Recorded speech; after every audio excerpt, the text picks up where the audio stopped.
Halo, Assalamualaikum warahmatullahi wabarakatuh. Perkenalkan, nama saya Hernusa Rizky Alfia dari NIM 151151934 dari kelas A MPLM 2019.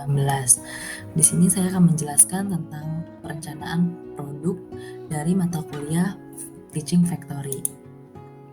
Perencanaan produk adalah proses menciptakan ide produk dan menindaklanjuti sampai produk diperkenalkan ke pasar. Selain itu, perusahaan harus memiliki strategi cadangan apabila produk gagal dalam pemasarannya, termasuk diantaranya ekspektasi produk atau perbaikan distribusi, perubahan harga, dan promosi. Lalu ada tipe proyek pengembangan produk, yaitu ada 4 pengelompokan, di mana itu neo product platform yang mengembangkan golongan baru dari suatu produk dengan berdasarkan pada platform produk lama. Diversifikasi of existing product platform, yaitu pengembangan produk berdasarkan pada turunan dari produk yang sudah ada. Incremental improvement to existing product, yaitu pengembangan ini bisa saja hanya merupakan penambahan maupun modifikasi dari bahan yang sudah ada dengan tujuan untuk menjaga lini maupun manajemen perusahaan. Lalu yang terakhir ada fundamental new product, yaitu pengembangan produk pada produk yang benar-benar baru. Selanjutnya ada strategi persaingan produk, yaitu proses perencanaan produk. Perencanaan produk mengidentifikasikan portofolio produk-produk yang dikembangkan dan waktu pengenalan ke pasar. Proses perencanaan mempertimbangkan peluang-peluang pengembangan produk yang diidentifikasikan oleh banyak sumber, mencakup usulan sebagai pemasaran, penelitian, pelanggan, dan tim pengembangan produk, dan analisis keunggulan para pesaing. Untuk mengembangkan suatu perencanaan produk dan pernyataan ini memerlukan 5 tahapan proses, yaitu ada mengidentifikasikan peluang dan ada mengevaluasi dan memprioritaskan proyek. Proses mengidentifikasikan peluang itu ada peluang-peluang melibatkan beberapa dari 4 tipe proyek pengembangan produk, yaitu ada produk baru, lalu ada turunan dan produk yang sudah ada, ketiga perbaikan produk yang sudah ada, dan terakhir produk yang pada dasarnya baru. Identifikasi peluang dapat dilakukan dengan cara pertama, keluhan pelanggan terhadap produk sejenis yang sudah ada, lalu analisa keunggulan dan kelemahan produk pesaing, ketiga ada usaha pelanggan yang dikumpulkan secara otomatis, mempertimbangkan implikasi terhadap adanya kecenderungan dalam gaya hidup, demografi, dan teknologi untuk kategori yang produk ada dan peluang-peluang kategori yang produk baru. Mengevaluasi dan memprioritaskan proyek. 4 perspektif dasar yang berguna dalam mengevaluasi dan memprioritaskan peluang-peluang bagi produk dalam kategori produk yang sudah ada adalah ada strategi bersaing, segmentasi pasar, perkembangan teknologi, perencanaan platform produk, evaluasi peluang produk baru secara fundamental, menyimbangkan portofolio proyek pengembangan. Untuk strategi bersaing, yaitu perusahaan merupakan sebuah pendekatan pasar dan produk yang mendasar dengan pemetaan para pesaing. Strategi ini digunakan untuk memilih peluang. Pada umumnya, perusahaan melakukan diskusi pada tingkat manajemen, merupakan sebuah kompetensi strategi dan membantu dalam bersaing. Beberapa strategi yang memungkinkan untuk diterapkan, yaitu ada pertama, kepemimpinan yang berbasis teknologi, kedua ada kepemimpinan yang berbasis efisiensi biaya, ketiga fokus pelanggan, keempat ada produk tiruan. Segmentasi pasar, pembagian pasar ke dalam segmen-segmen memungkinkan perusahaan untuk mempertimbangkan tindakan-tindakan pesaing kekuatan produk perusahaan sekarang berdasarkan kelompok pelanggan yang jelas. Pemantauan produk-produk pesaing dan memiliki sendiri dalam segmen-segmen akan membantu perusahaan dalam memperkirakan peluang produk yang menyebabkan kelemahan lini produknya dan yang memanfaatkan kelemahan dari penawaran pesaing. Lalu ada perkembangan teknologi dalam bisnis yang sifatnya intensif. Teknologi keputusan perencanaannya utama adalah menentukan waktu untuk menggunakan teknologi dasar yang baru dalam lini produk. Keempat, ada perencanaan platform produk, yaitu platform produk merupakan sekumpulan aset yang dibagi dalam sekumpulan produk. Platform yang efektif dan memungkinkan variasi turunan produk untuk dirancang dan lebih cepat dan mudah, yang setiap produknya memberikan ciri-ciri dan fungsi-fungsi yang diinginkan oleh pasar utama. Keputusan mengenai platform produk sangat berkaitan dengan usaha pengembangan produk dari perusahaan dan untuk memutuskan mengenai teknologi mana yang akan digunakan untuk produk baru. Lalu ada evaluasi peluang produk baru secara fundamental, yaitu beberapa kriteria untuk mengevaluasi peluang produk baru secara fundamental, yaitu 1. Ada ukuran pasar, 2. Ada tingkat pertumbuhan pasar, 3. Intensitas persaingan, 4. Pengetahuan perusahaan, 5. Pengetahuan perusahaan mengenai teknologi, 6. Kesesuaian dengan produk perusahaan lain, 7. Kesesuaian dengan kemampuan perusahaan. Menyimbangkan portofolio proyek perkembangan. Metode ini akan melibatkan pemetaan portofolio sesuai dengan dimensi-dimensi yang berguna, sehingga manajer akan mempertimbangkan implikasi dari keputusan perencanaan. Pendekatan pemetaan yang dikemukakan oleh Cooper melibatkan dimensi seperti resiko teknis, pengembalian finansial, daya tarik pasar, dan sebagainya.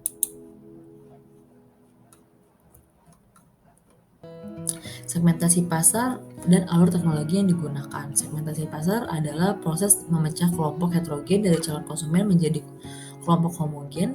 Perlu diketahui bahwa segmentasi ini dilakukan sebelum menentukan target pasar. Terdapat beberapa hal penting tentang segmentasi pasar yang perlu Anda ketahui, yaitu ada analisis situasi. Secara cermat harus dilakukan sebelum menentukan target pasar. Analisis tersebut berhubungan dengan konsumen, pemasok, serta distributor. Lalu kedua, ada proses persaingan. Segmen pasar yang dipilih haruslah memilih potensi besar untuk mendatangkan keuntungan bagi bisnis, misalnya memilih segmen pasar dengan jumlah pesaing sedikit serta memiliki potensi yang menguntungkan. Lalu ada ukuran segmen. Bisnis besar cenderung memilih segmen pasar yang juga besar, begitu pula sebaliknya. Lalu keempat, ada pertumbuhan segmen. Segmen pasar bersifat dinamis sehingga sangat memungkinkan berubah-ubah. Menganalisis pertumbuhan segmen harus dilakukan sebelum menentukan target pasar. Segmen pasar yang awalnya kecil bisa menjadi segmen yang besar seiring berjalannya waktu. Lalu ada biaya untuk mencapai segmen. Pelaku bisnis perlu mempertimbangkan pengeluaran biaya untuk mencapai segmen pasar yang ditargetkan. Jika terlalu tinggi, sebaiknya jangan dijadikan segmen pasar tersebut sebagai pilihan. Cara ini akan menghemat biaya pemasaran agar tidak terbuang sia-sia. Lalu terakhir ada kesesuaian tujuan. Setelah segmen pasar ditentukan, sebaiknya tetap fokus pada segmen tersebut. Sebisa mungkin jangan berlari ke segmen pasar lain yang tidak direncanakan sebelumnya karena berpotensi menimbulkan kerugian yang cukup besar. Alur teknologi yang digunakan, yaitu ada digital agency, yaitu memberikan layanan strategi pemasaran yang baik guna membantu pengembangan bisnis. Selain itu, memberikan layanan marketing tools hingga pengerjaan digital marketing. Kehadiran digital merupakan proses segmentasi yang sebelumnya sangat normatif. Misalnya, dulu segmentasi dilakukan dengan memilih target pasar berdasarkan umur, gender, dan lokasi.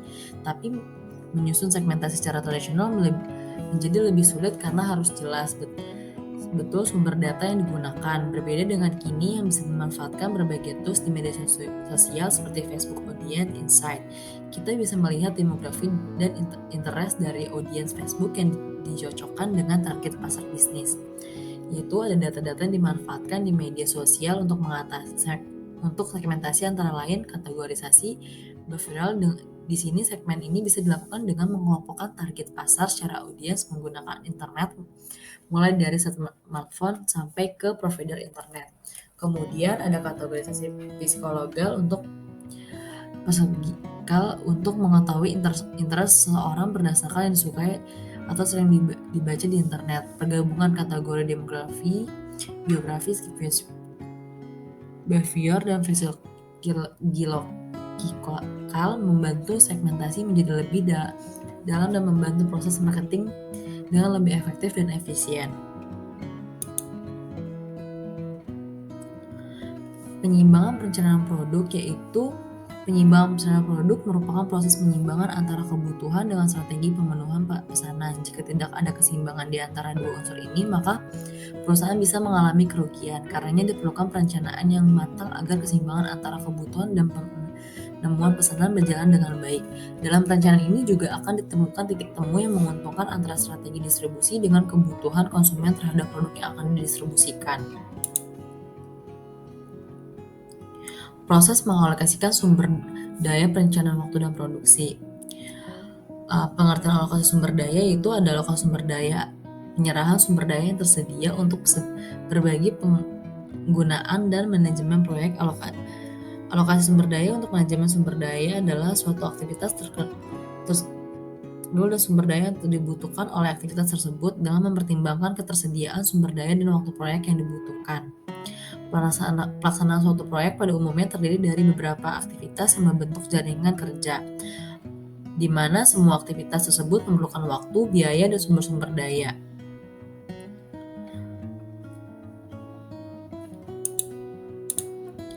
Klasifikasi alokasi sumber daya yaitu ada dua, sumber daya tidak terbatas unlimited bila tingkat kebutuhan sumber daya lebih besar jumlah sumber daya yang ada.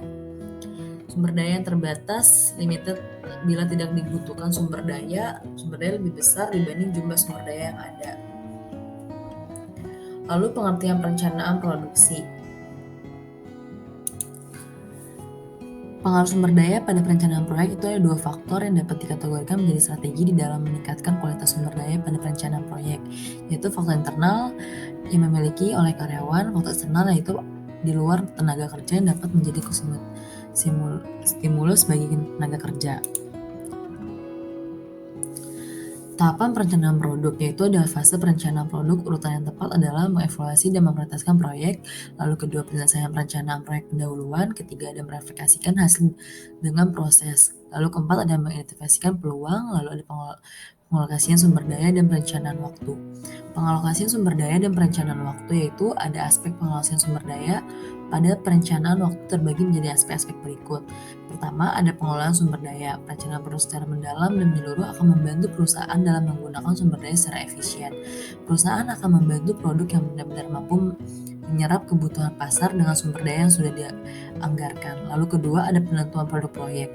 Penentuan waktu dan urutan proyek harus mempertimbangkan faktor-faktor sebagai berikut, yaitu pertama ada penentuan waktu pengenalan produk, kesiapan teknologi, kesiapan pasar, lalu ada persaingan dalam pengenalan produk. Proses penentuan batasan-batasan produk. Dalam batasan umum, bentuk yang tidak dapat diraba dikenal dan dengan jasa. Dalam arti luas, produk meliputi objek fisik, jasa, orang, tempat, organisasi, ide, atau gabungan unsur-unsur tersebut.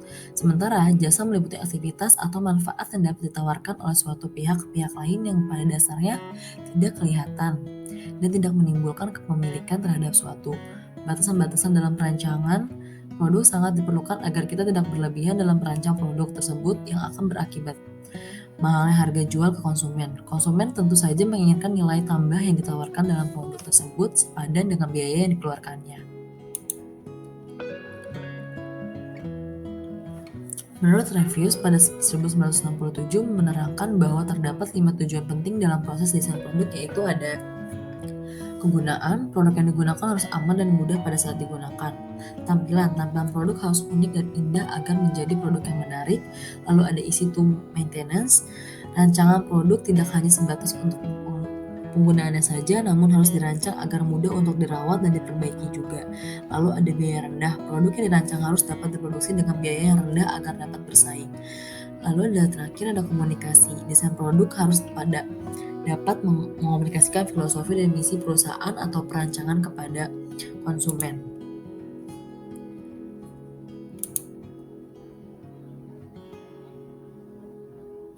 Sekian dari pemaparan materi saya, kurang lebihnya mohon maaf. Assalamualaikum warahmatullahi wabarakatuh.